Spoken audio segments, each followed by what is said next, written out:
Europe Matin. Thierry Dagiral. 6h23, la partition d'Ombline Roche dans votre matinalité, une chanson, un artiste et l'histoire qu'il y a derrière. Bonjour Ombline. Bonjour Thierry, bonjour à tous. Alors ce matin on parle d'Alain Bashung. Il a connu des années d'errance musicale, puis en novembre 1991, la roue tourne avec l'album Oser Joséphine. Il obtient la reconnaissance qu'il a tant espérée. Jusqu'alors, il a connu quelques succès, c'est vrai, et surtout au début des années 80. Mais à chaque fois qu'Alain Bashung a été en pleine lumière, le faisceau du projecteur s'est détourné inexorablement une fois l'engouement retombé.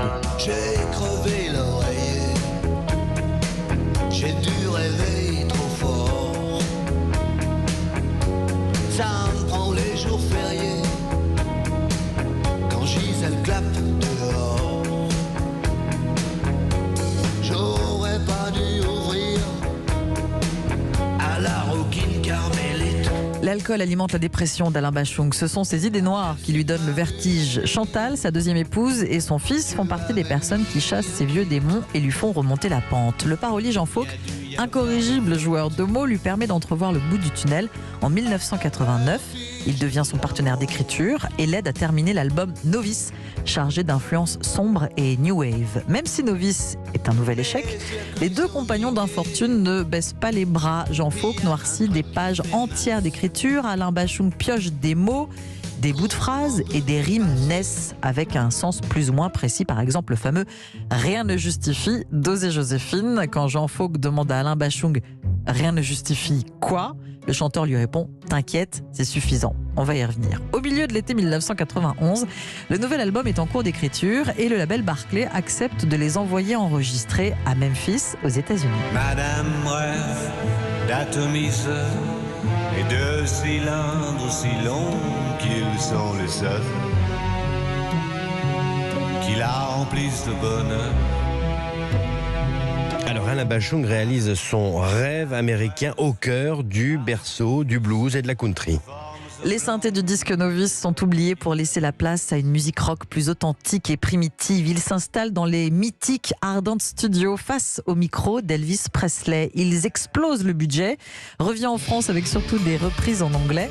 Mais au milieu se trouve la chanson Oser Joséphine avec sa rythmique de galop de cheval et sa guitare hurlante. À l'arrière des berlines, on devine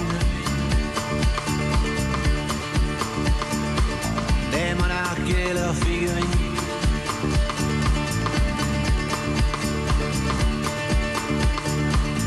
Juste une paire de demi-dieux livrés à eux. Ils font des petits, ils font des ennuis.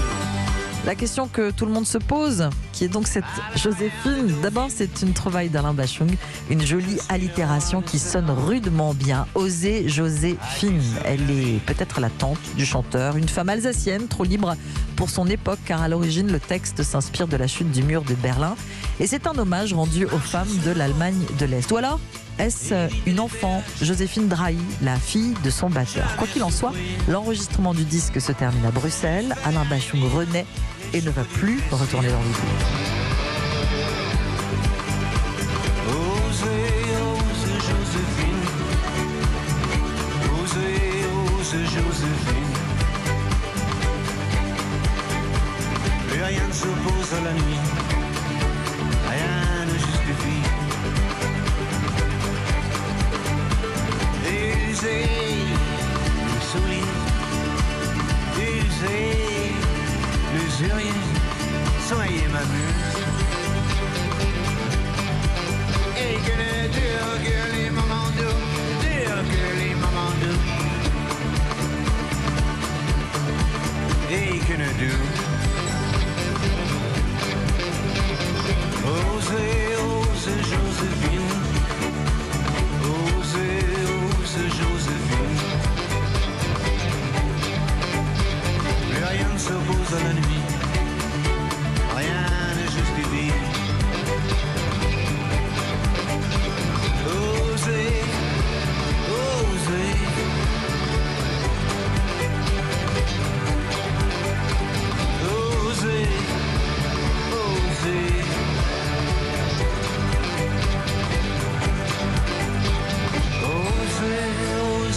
Joséphine, osez, osez Joséphine. Plus rien ne s'oppose à la nuit, rien ne justifie. Osez Joséphine qui donne son nom à l'album d'Alain Bashung sorti en 1991. Excellent Bashung. Merci Omblin Roche, on se retrouve à 8h moins 5.